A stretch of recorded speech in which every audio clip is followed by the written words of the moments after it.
Well, it was actually just last year, very early, January last year. I was working with a friend up in Oregon through the internet, working on a couple of songs, and he said he knew this guy, Jean Leponte. I said, "Oh, Jean Leponte, please." He said, "Yeah, we're getting to play on the track," and he did, and it was absolutely brilliant. And I got in touch with Jean-Luc by getting hold of a couple of his older recordings in the late 70s and one in the 80s, and I sang some ideas on them and just sent them to him.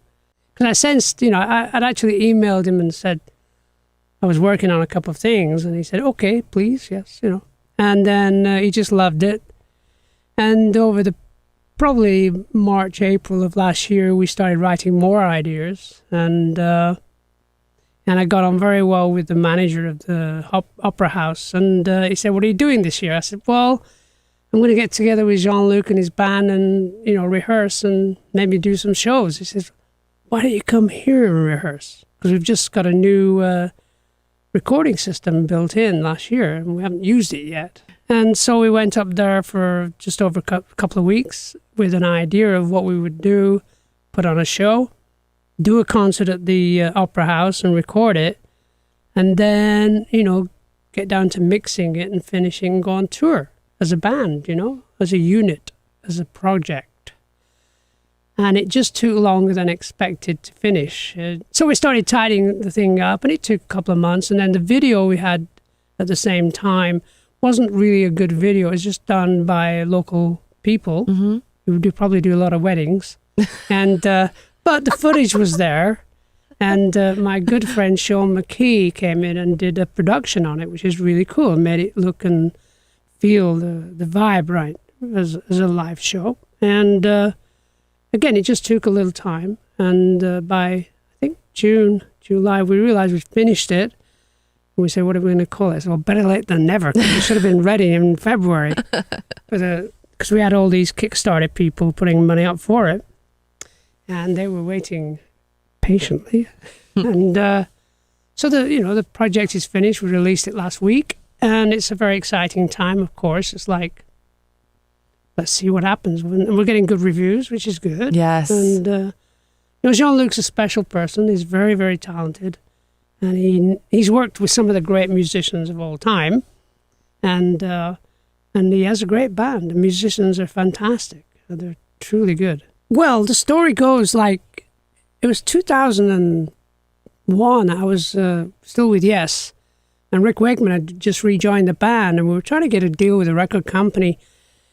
And it wasn't like so easy in those days even. It was like, I said to Rick, Rick understood me more than any of the guys. I said, "Why don't we get the fans to sort of put money up, and they could come to rehearsals and like $50 each, and we can get 1,000, that's 50,000, Yeah. to come over a period of a month while we're rehearsing, or that sort of thing, And the other guy said, "John, you're crazy. Come on." The manager said, "We don't do this kind of stuff." I said, "But, you can give them T-shirts and then they could have the album." And no, they didn't get it. So here we are. The whole idea of Kickstarter is fantastic because it actually is working with films now, independent movies being made by Kickstarter people. It's like people getting involved in what they want, what they like, and they become part of the adventure. A bunch of people, they got the album, they got T-shirts, they got, I did some handwritten lyrics and things and a couple of paintings. And Jean-Luc did a score, sent a few scores out and things like that. And of course, we'll have to tap dance outside their front door. It's an ongoing thing. It's like something, like they say, good things take time. And you got to go through a lot of passion. It's like a birth of something, like I'd say to Jean-Luc. It's like a tough birth, Yeah. But we're very connected. So we ride the storm, and a couple of the guys that were with the band aren't with the band now because they wanted to get on the road. They have to earn a living, of course. So we had to find different people. But we're all locked in now, and the music will carry us because the music carries you wherever you're going to go anyway. No, but we had a great guy, as I mentioned, Sean McKee. He just took it on, because we were stuck in a way. by the time we looked at it all and said, oh my gosh, And I just said, just jive it up and try this, try that. And I kept in touch with him every other day. I was wanting to know how it's going. I learned to let go years ago. Yeah. Because if you think about, I know when I'm up there on stage, if I start thinking of the next lyric, I'll blow it. Yeah. Because I shouldn't think about anything. Just let it, just let it happen. It's funny. It was Trevor Raven's son who actually produced Shut Up and Dance. I was listening to Jewel the other day on the radio on my way back from LA. I was down there last week. And, man, she sings. She sang this song, Mercy, live on the radio. And they were just going through her new album she's got come out. And I don't know when she did this recording, shall we say, the actual radio show. But, she was just coming out of divorce and things. And the power in her voice, the sort of angst, was unbelievable. Yeah. And she could hit notes I'd never heard of. It was just like, oh, my God, she is something else. And it threw me back to seeing Ricky Lee Jones a couple of years ago up in Connecticut. Gosh, it just made me cry, man. She was so beautiful and so good. It was me and my wife sitting watching her, and she sang all the great songs, Magazine and all that. And you just think, there's so much talent around anyway, and there's always going to be great talent coming through. I'm not sort of a club person. I don't go out looking at artists, but if ever I got into a situation where I was working with somebody and it said, we want you to produce some new talent, we want you to send you out, I'd love to do that. I started painting one of the lyrics from the album. The song is called Listening With Me, I think it's called, or Listen With Me. And I just love the lyrics for some reason. I started painting them, and there's about 8 pages. There are 8 big paintings. I'm sort of, quarter way through. It's just one of the things, you start painting, and I've got things that haven't been finished for years sitting around. I'll get around to them. Do you have a studio in your house? No, I just drive my wife crazy. You just put them everywhere? Everywhere. And I find them, and then I look, gosh, what was I thinking? This is pretty good. I must finish it. Yeah. It's like a book. You're almost there, but you got to go. Yeah, the last big one that I did was I got pretty sick in 2008, and I thought, okay, I'm going to be convalescing for at least 3 or 4 months. So I got this incredibly big roll of paper. It's like wallpaper, actually. And it's 25 feet long and 4 feet wide. And I did this painting, which took 6 months to finish. Wow. And it's still wrapped up in a box somewhere. But you just wave at it every once in a while. No, I do actually. It's funny. Yeah, I got it on top of my wardrobe. And it's going to be, I'm going to gift it to somebody somewhere. Some charity somewhere. Well, Vangelis was a great musical brother for me. Vangelis Papathanasso, who every 4 years is the happiest man on the planet because they play the hell out of Chariots of Fire song. He was, of course, I work with the guys in the band and I love them all. And there's a certain way of working with them, which was a lot to do with musical structure, the designing of a song coming out of a very simple idea that I'd write with Steve or by myself or with Chris. And then you evolve it into a structure, a musical design for stage, because everything was created for entertainment, It wasn't created for radio. We just created music for the road, going on the road. So they were wonderful to work with. But at a certain point in time, I met this guy, and I walked into his studio in Paris, and we became instant friends. I actually wanted him to join the band when Rick Wakeman left. So he came to London with all his gear and his Daimler, his white Daimler, big car, and all his equipment, and he set up. And for 2 weeks he tried to perform with the band, yes, but he was a free form, he was a free soul, musically. Right. So he set up a studio in London, and I went round just to see how he's doing and everything, and I wrote 2 songs with him, right, just like that. It was like spontaneous music, and I'd never done that before. And then I'd learn what I was trying to sing, and he would develop the production, because it was all based on loops, keyboard loops, keyboard Juno piano, like a arpeggiation. Yes. kind of thing. And I started singing, and we'd look at each other, and I'd say, change key. And he'd change key. But I didn't have to say it, because I'd look at it, and he'd just change key and then modulate. And that was a real wonderful breakthrough for me, because I was very, very invested in working, and making it work. Right. And studying. The idea, we'd start off on an idea, because I'd hear Chris playing a bass line on something, and I'd say, can you do that again, Chris? Well, that way, whatever. Yeah, it's cool. Steve, could you play it with him? Okay, guys, everybody play that. Called it Heart of the Sunrise, okay? And I said, Rick, you're going to come up a deep keyboards, and they're going to climb through all this music. Sort of. It took a little time for production. It probably took us 2 weeks to finish the first album, but I just knew there was something very special working with him. Brilliant guy. And then he went on and did Blade Runner, which is like, oh, come on, Unbelievable. I've got a box.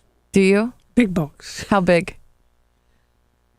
Oh my gosh. It's just full of stories, lyrics, and I'll look at them every now and again and say, well, another time.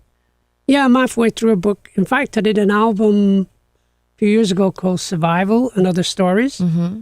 And it was actually released by a very unknown, very simple label. The liner notes was the first chapter of my memoir. I had them printed in the smallest print possible. Because you're already too small on a CD to see anything. Right. I can't see a damn thing. So I said, I want to put these 10 pages as small as you can. And it's just my sort of, up until I met Chris. And I remember doing the first chapter of my book. And I thought, okay, what a good idea. I can actually go talk about my life from as early as I can remember. Yeah. And some lyrics. And then my life and lyrics. And like you say, maybe some paintings, but I sent it to this publisher, and because I typed in capital letters, she got very angry with me. Okay, well, she needs to calm down. She said, I think it's a great idea. Can you rewrite this in real writing? And I said, what? I don't want capital letters. And I didn't quite understand what you're talking about. Well, she obviously didn't understand who I was. Very spontaneous. Okay. Very, in the early days, of writing, I enjoyed ganja. I'd smoke a joint and just sit back and write. And it releases some energy, so you can just write very interesting, interesting words. You're writing stuff, and you sort of look back and say, what a nice rhythm. So I was spaced out and things like that. And a lot of writers drink. I don't drink like that, but I'd enjoy a smoke of weed, marijuana, which now is legal. It is very good for you in small doses, like anything. That's you true. drink too much water. But the concept was that I would just write, and at times I'd just try to hear what I was trying to sing. And, I'd be sort of singing with the band, and then somehow I sang Siberian Katru for some reason. What the hell's that? Even Siberia goes through the motions. Look, hold out and hold on. As though, of course, people in Siberia go exactly the same way as you do in Manchester or San Diego. Yeah. They live. And they go through some similar state of mind, shall we call it. And Katru, which I figured out was Katru, I actually said, I'm just going to sing it. I don't know what it is. And then I found out it's Yemen for As You Wish. Perfect. So I thought that's kind of cool. So that's a very quirky part of writing lyrics. But generally, I will sing with a sensibility in my head about what I want to sing about, like child labor, child slavery. There's an album track that I did with Yes. I think it's called That Is. And it's all about a drive-by shooting that I read about in East LA. And the idea that a kid was walking to school and got smashed into pieces with a bullet. The consciousness of the wildness of and the madness of that kind of energy that's going on around that would take away a young life like that, Right. So I had to write it into a song into a song without really thinking. I can't think about it. I just wrote it. Yeah, because it was there. I'd seen it on, when you hear about crazy things that are happening around the world, and you want to say something, and then I'll be doing it. Somebody through the internet will send me a track. I have about a couple of dozen people who now and again send me music from around the world. Wow. And sometimes it's a great day when that happens because I can just sing. And then if I've got something on my mind, I'll just sing it and it'll come through. And then I'll listen to what I was singing. I'll say, of course, that's what I was trying to say in my mind, mind's eye. Back in my mind, there it is. And I'll write it down. And there's a song on the new album, as it was all of them, really. There's a couple of moments where I'm singing to Jean-Luc's music, and I'm singing about, how to say it, time heals real life, and the scars that descend upon you, and how we truly look forever for a perfect life. That is, it's we're always looking for the perfect life or the mystical life. Yeah. And time will heal everything. All the scars that come on us, So I wrote that into that song, and that's that's the one I'm actually doing paintings of. Awaken. Yeah. You don't know what it is, but it's a great piece of music that we wrote in Switzerland. And I always remember how it happened, actually. It was like we were on a holiday near Detroit. And Beautiful. I was going to breakfast, and I see that Steve's doors open a little bit and there's smoke coming out. 9 a.m, and he's playing down, down, down, down, down, down, down, down, down, down, down. And I put my head through the door and said, "Yo, Steve." And he carried on playing, going, "Yeah." Da, da, da. And an hour later, I came back from breakfast for 45 minutes, and he's still playing it. So I said, "Steve, change key." And he went, "Oh yeah, down, down, down, down, down, down." And he started playing it, and I said, "Another key, down, down, down." And I started singing this sort of raga. You call it raga, or a mantra.